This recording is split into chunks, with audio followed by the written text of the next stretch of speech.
جامعہ باب الرحمت گلشن حدید میں ختم بخاری و تکمیل حفظ القرآن کی بابوکار تقریب منعقد ہوئی۔ 6 عالم فاضل، 23 حفاظ اور سینکڑوں نے ناظرہ کی تکمیل کی۔ علماء کرام میں شیخ الحدید مفتی عبد المنان، شیخ الحدید حضرت شفیق الرحمان کشمیری، اسلامی نظریاتی کونسل کے رکن مفتی زبیر احمد اور دیگر نے تقریب کو رونق بخشی۔ تقریب میں سیاسی سماجی شخصیات اور عوام الناس کی بڑی تعداد نے شرکت کی۔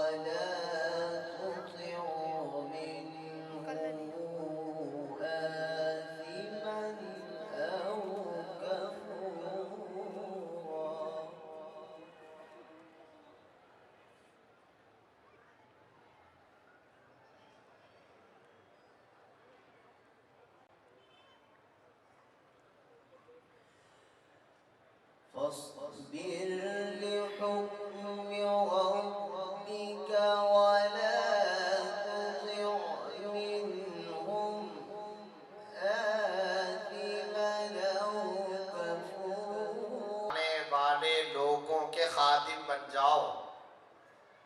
وَلَا تَمُوتُنَّ إِلَّا وَأَنْتُمْ مُسْلِمُونَ کا اعلیٰ درجہ یہی ہے کہ زندگی کے آخری سانس تک ان کے خادم بن کر زندگی گزارو۔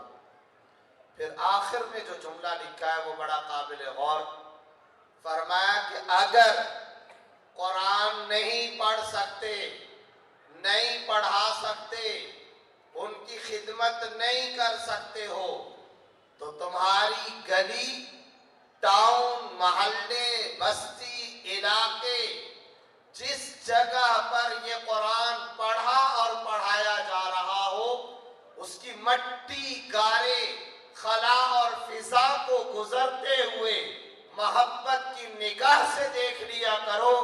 اللہ اس کی وجہ سے بھی روز قیامت تمہاری بخشش فرما دے، اس کی وجہ سے بھی اللہ تعالیٰ تمہاری مغفرت کا فیصلہ اور اعلان فرما دے گا۔ سمجھا جاتا ہے کہ شاید مدارس بوجھ ہیں، مدارس بوجھ نہیں، تم اور ہم بوجھ ہیں۔ قرآن کریم میں اللہ رب العزت ارشاد فرما رہے ہیں وَمَا خَلَقْتُ الْجِنَّ وَالْإِنسَ إِلَّا لِيَعْبُدُونَ، میں نے انسانوں اور جنات کو پیدا کیا اپنی عبادت کے لیے۔ وہ کرکٹر بوجھ ہے،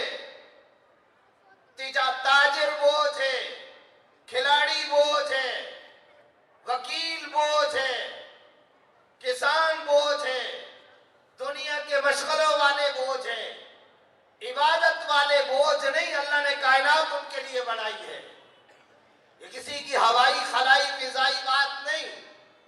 یہ قرآن میں اللہ فرما رہے ہیں وَمَا خَلَقْتُ الْجِنَّ وَالْإِنسَ إِلَّا لِيَعْبُدُونَ، یہ کائنات میں نے بنائی اپنی عبادت کے لیے۔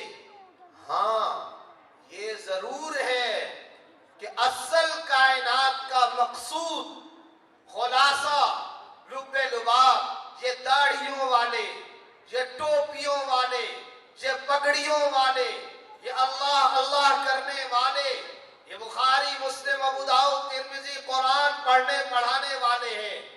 ان کے طفیل سے تاجروں کی تجارت برقرار رہے گی، ان کی برکت سے سیاستدانوں کی سیاست، ان کی وجہ سے کسان کا فصل اور کاشتکاری کرنے کا کام، ان کی وجہ سے انجینئر، ان کی وجہ سے وکیل و جج، ان کی وجہ سے حکمرانوں کی حکومت رہے گی۔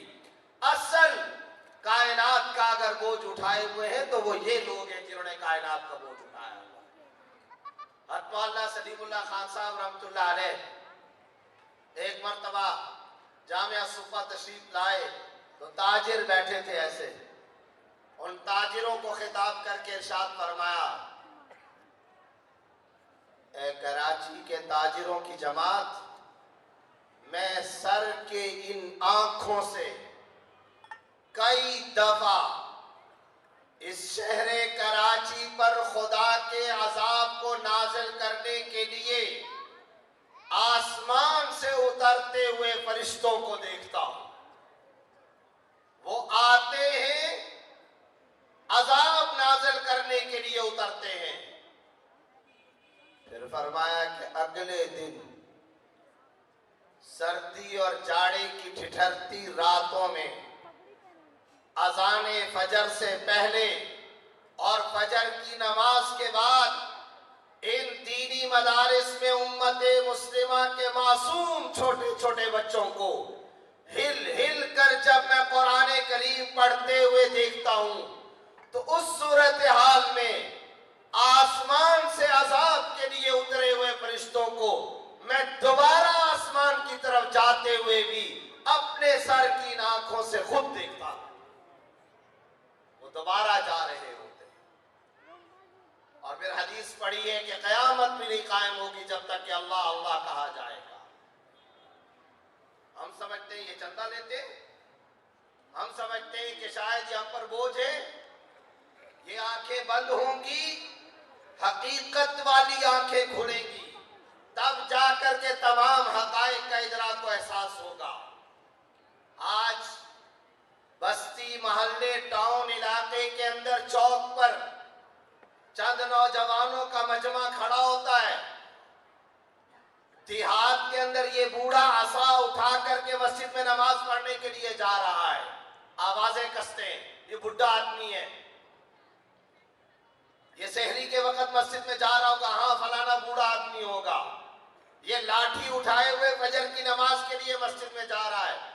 تم اسے حقیر سمجھتے ہو, مگر حقائق کی بات خدا کی قسم یہ ہے, اس نے پوری بستی میں اللہ کے عذاب کو اترنے سے بچانے کا یہ ایک ذریعہ بنا ہوا ہے.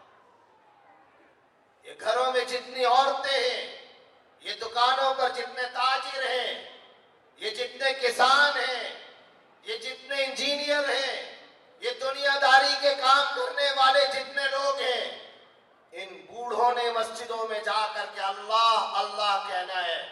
ان کی وجہ سے اس دنیا کی رونقیں آباد اور برقرار ہیں. تم سمجھتے ہو کہ یہ معاشرے پر بوجھ ہے؟ کچھ بوجھ نہیں ہے. تمہاری دنیا داری ان کے دم خم سے ہے.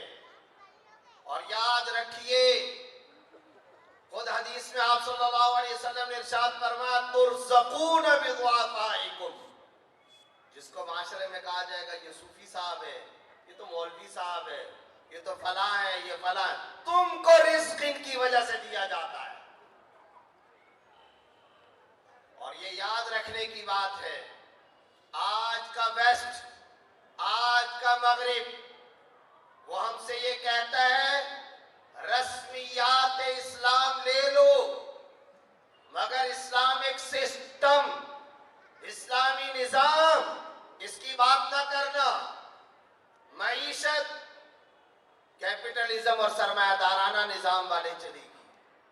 سیاست ویسٹرن ڈیموکریسی مغربی جمہوریت والی چلے گی. معیشت ہماری چلے گی. عدالت کا نظام برٹش لا والا چلے گا. اسلام صرف اس حد تک قابل قبول ہے, رمضان میں روزے رکھا کرو, مکے میں حج کیا کرو, علیحدہ بیٹھ کر کے ذکر اذکار تسبیحات کر لیا کرو, نمازیں پڑھ لیا کرو. بس رسمیات, چند رسومات کا مجموعہ, اس حد تک کا اسلام قبول ہے. اور مدارس کیوں کھٹکتے ہیں؟ اس لیے کہ یہ مدارس پڑھتے پڑھاتے ہیں. یا ایھا الذین آمنوا لا تأکلوا اموالکم بینکم بالباطل الا ان تکون تجارہ. 80 سے زیادہ مقامات پر قرآن کریم تجارت کی بات کر رہا ہے. اسلامی فقہ, اسلامی بینکاری کی بات کرتا ہے. اسلامک لا, معیشت اسلامی کی بات کرتا ہے. سورہ نور اسلامی عدالتی نظام کی بات کرتی ہے.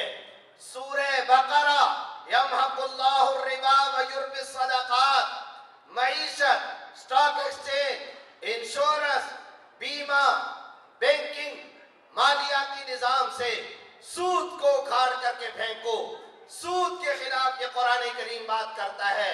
فَاجْلِدُوا كُلَّ وَاحِدٍ مِّنْهُمَا مِائَةَ جَلْدَةٍ, حدود و تعزیرات کی بات کرتا ہے. عدالتی نظام کی بات کرتا ہے. ہمیں وَمَا أَرْسَلْنَاكَ إِلَّا رَحْمَةً لِّلْعَالَمِينَ قبول ہے. إِنَّكَ لَعَلَىٰ خُلُقٍ عَظِيمٍ قبول ہے. مگر الزَّانِيَةُ وَالزَّانِي فجلدوا كل واحد منهما مئة جلدہ قبول نہیں ہے. وقرن فی بیوتکن قبول نہیں ہے. یا ایھا النبی قل لازواجک وبناتک ونساء المؤمنین یدنین علیہن من جلابیبہن. ہم نے عورت کو پروڈکٹ بنا دیا ہے. ہم نے عورت کے چہرے کی مسکراہٹ کی قیمتیں لگائی ہیں. ہم نے عورتوں کو سائن بورڈ کی زینت بنا دیا ہے. تم اپنی عورتوں کو باہر کیوں نہیں نکالتے ہو؟ آج اسلامک سسٹم، معاشرتی سسٹم، عدالتی سسٹم، سیاسی سسٹم، معاشی اور اکانومک اسلامک سسٹم، یہ آج کے ویسٹ امریکہ اور یورپ کو قبول نہیں ہے. جھگڑے کی تشخیص کیجئے. ہماری جنگ ان سے کس بات پر ہے؟ ہم سمجھتے ہی نہیں ہیں. تبلیغی جماعت کو پوری دنیا میں ویزے ملتے ہیں اور اچھی بات ہے کہ ملتے ہیں. کلمہ حق بلند ہوتا ہے. اللہ کا فضل بندوں کو بندوں کی بندگی سے نکال کر بندوں کے رب کی بندگی کی طرف منتقل کرنے والی جماعت، ایمانی تحریک، امت مسلمہ کو ایمان اور تقوی پر لانے والی، تزکیہ نفس کی چلتی پھرتی خانقاہ، دعوت کا کام، انبیاء کا کام، اونچا کام، اعلیٰ کام، عمدہ کام، کروڑوں زانیوں کو تہجد گزار بنا دینے والا کام یقیناً ہمارے سر آنکھوں پر. لیکن بنیاد یہ ہے، بنیادی جھگڑا یہ ہے، جتنی مرضی نمازیں پڑھو، ذکر کرو، تسبیحات، محاسبہ، مراقبہ، ذکر اذکار، تلاوت، نوافل، مندوبات، مستحبات، جو کچھ کرنا چاہتے ہو کرو، مگر اسلام کے عدالتی نظام کی بات کبھی نہ کرنا. جہاد قابل قبول نہیں ہے. اسلامی سیاست قابل قبول نہیں. وقت نہیں ہے. 17 رمضان تھا، افغانستان پر کروز میزائل برسائے جا رہے تھے اور وائٹ ہاؤس میں صدر بش امریکن مسلمانوں کو افطار پارٹی دے رہا. روزے قبول ہیں، روزے رکھ سکتے ہو، مگر حکومت اسلامیہ، اسلامی نظام، خلافت کا قیام، اسلامک سسٹم، نہ معیشت کے راستے سے تمہارا نظام قابل قبول ہے، نہ عدالت کے راستے سے قابل قبول ہے، نہ پارلیمان کے راستے سے قانونی اسلام قابل قبول ہے. اور مدارس کو اس لیے ختم کرو، یہ اسلامک سسٹم کی بات کرتے ہیں. یہ بخاری، ترمذی، ابو داؤد پڑھاتے ہیں جس میں کتاب الوجوہ پڑھائی جاتی ہے، جس میں کتاب الحکام پڑھائے جاتے ہیں، جس میں حدود و تعزیرات پڑھائے جاتے ہیں، جس میں کتاب الجہاد پڑھائی جاتی ہے، جس میں اقضیہ، عدالتوں کے احکام پڑھائے جاتے ہیں. یہ مدارس والے قرآن کا ترجمہ پڑھا دیتے ہیں. اس قرآن کے ترجمے میں سورہ نمل آ جاتی ہے، اس قرآن کے ترجمے میں سورہ انفال آ جاتی ہے، اس قرآن کے ترجمے میں سورہ بقرہ کی ربا اور سود سے متعلق احکام پر مشتمل آیات آ جایا کرتی ہیں. یہ آج کی دنیا اور باطل کو قبول نہیں ہے. اس لیے میرے برادران اسلام، دو باتیں کہنا چاہتا ہوں اور یہ دو باتیں کہنے کے بعد اجازت چاہتا ہوں. ان مدارس کے پشتیبان بنیے، مدارس کی سرپرستی کریں، مدارس کو چندہ دیں. پیسوں کا چندہ نہیں کہہ رہا ہوں، اولاد کا چندہ دیں، بیٹیوں کا چندہ دیں، اپنے وجودوں کا چندہ دیں، مساجد میں وقت گزاریں، ان مدارس کی سرپرستی کریں. اور شرح صدر کے ساتھ کہہ رہا ہوں، اس مختصر عمر میں آدھی سے زیادہ دنیا گھومنے کے بعد کہہ رہا ہوں، چھوڑ دو یورپی ممالک، غیر مسلم ممالک کو. آج عرب دنیا کے اندر بھی جا کر کے دیکھ لیں، اب وہاں آپ کو یہ داڑھیاں ٹوپیاں نظر نہیں آئیں. جائیے ذرا دبئی میں، 1.25 گھنٹے کی فلائٹ ہے، 10,000 عرب